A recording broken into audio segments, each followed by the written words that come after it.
talk about those releases. It's unfortunate. You know, being fired is no joke. I know what that feels like for your whole everything just to be cut like that. Now you got to figure out how to make new income. If you got bills and kids and shit like that, you know, it's devastating after a while. But I mean, anyway, you know, you can always figure it out. It's not the end of the world. There's always work out there in today's wrestling landscape. There's plenty of work. They can go AAA, they can go to New Japan, CMLL, whatever other places. But make sure you like, share, subscribe, all that other good shit, dislike. Let's break down the list. I feel like it's the most disappointing. I want to start off with AOP. I think AOP was mad disappointing. They could just never get this team right. I feel like the tag team division could have used them. I mean, that's a monster team right there. I don't understand what went wrong. I think AOP had tons of potential to be top guys. So I think it was just really unfortunate with AOP. You know, so much potential, bro. The Final Testament had tons of potential to take over the Raw brand as the top faction. You got a mouthpiece like Karrion Kross. Paul Ellering, well, Paul the King Ellering, go do your research. You know what I'm talking about. And former Road Warriors manager. Never even let him talk, so I never even knew if he was a good mouthpiece or could get people over with his mic. And you know, a manager is used to, a manager or valet is the heat seekers. They're the bump takers. And we didn't see none of that. But this is a Triple H creative booking for you. But you know, his budget cuts. It's something that he does every other year. And it's unfortunate. It happens. That's what's going to continue to happen. AOP, very disappointing. Very disappointing. Too much potential there. Giovanni Vinci, another one, very disappointing to me. I think he had something there with the whole arrogant, rich, you know, thing going on. The you know, the arrogant guy. He looked like he could have been a ladies' man type shit, and he was dead on arrival. You know, his first match he lost. They gave him a vignette, so it was like, no, humiliation ritual. It was like, oh, you have character, you have potential, let's bury you. That's like Triple H booking 101. If you got some type of potential, but he said he sees talent. I don't think I believe that statement, because I'm not saying Giovanni Vinci was going to make the world go around, but there was something there. Disappointing. Sonya Deville, to me, was kind of disappointing, because I was just like, she has shown somewhat of like potential character changes when she was an authority figure and all that shit. I thought it was something there that really showed like she could get heat, and she showed that she could work the mic. I mean, I don't know. She never made the world melt when she was in the ring. I think that was probably the only thing she was really lacking was her in-ring. But like, that's the problem today. You know, you got to have great in-ring, but you know, they're running away from the fundamentals of what makes this fun. If your character can stick out more than your in-ring, or your character can make up for your lack of in-ring ability. You know, you ever heard of Godfather? He had multiple character changes. Was Godfather the best in the ring? No. He was good for what he was. So, but his characters made up for his lack of in-ring ability. And there's so many others that did the same thing. I think Sonya Deville had that ability to possibly do that.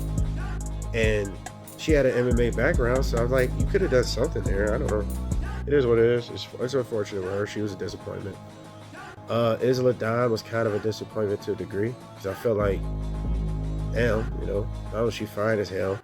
So she got sex appeal, and that's what I'm talking about. Go check out my video, Sexualizing the Women. This is why. Because if you gave her an interesting character to be sexual and kind of do that, I think she would have a place. But wrestling is changing before my eyes. You know, it is what it is. So that was unfortunate. So yeah, Isla could have done something, but like I said, WWE is changing the whole idea of what wrestling is, and it's the downfall. You ask me, of the interest. WWE's as a whole is always going to be safe, but the interest is just going to continue to decline. Don't be surprised if Raw on Netflix is at 1 point something, so it's already reaching 2. So that should tell you these shows are boring as fuck. But anyway, back to the releases that I felt was disappointing. Now, the Good Brothers, I don't know what more you could have did with the Good Brothers. I'm not advocating for anybody to get fired. It's not a fun situation, but the Good Brothers just cease to exist without AJ. And even when they are with AJ, they still cease to exist. So they want to tag team, go everywhere they went. They're kind of fulfilled. What more could you do with the Good Brothers? There's always something.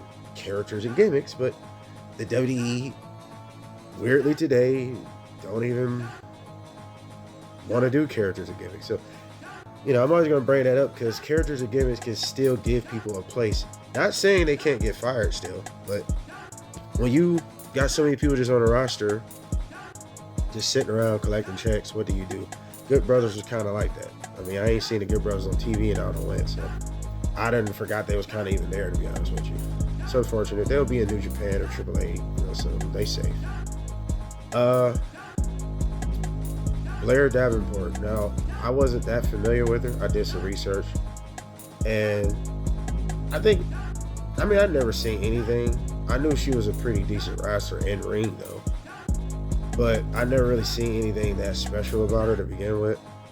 I just thought, that just kind of proved my point. I made a video. I forgot which video it's called, but Triple H is worse than Vince McMahon when it came to the NXT call-ups. On certain degrees. This was proof. He didn't do anything for that NXT call-up. Nothing.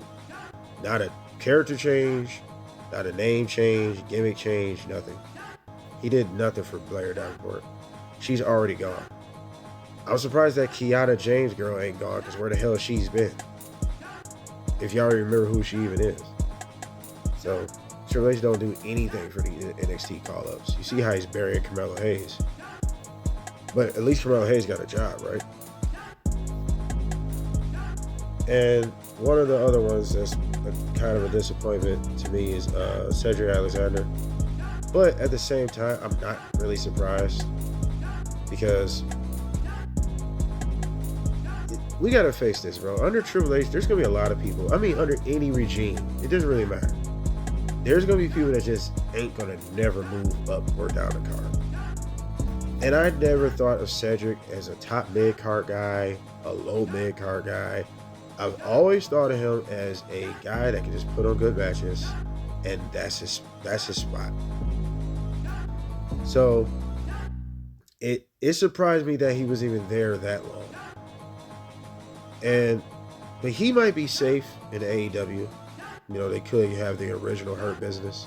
So he might got a place. MVP and them might pull in some calls that, Hurt Syndicate is over in AEW. They are the tag team champs. So they might have their original Hurt Business in AEW. I don't mind that because, AEW doesn't have a racial booking problem. And I'm not saying Cedric Alexander got fired for race. He was the only black guy that got fired.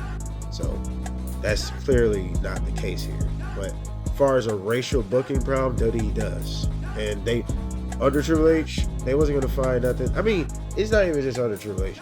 Cedric is just one of those guys. I don't think there was nothing there to begin with. I could be wrong, but I've never seen him as a guy that can make the world go around, really. He was just good in the ring. That's all I seen him as. But, like I said, though, regardless, they wasn't going to find nothing for him anyway, though. Not because he's black, but it's just... It might be, but all the rest, it is what it is, man. It's unfortunate. I wish all of them the best. I wish all of them get their reps up.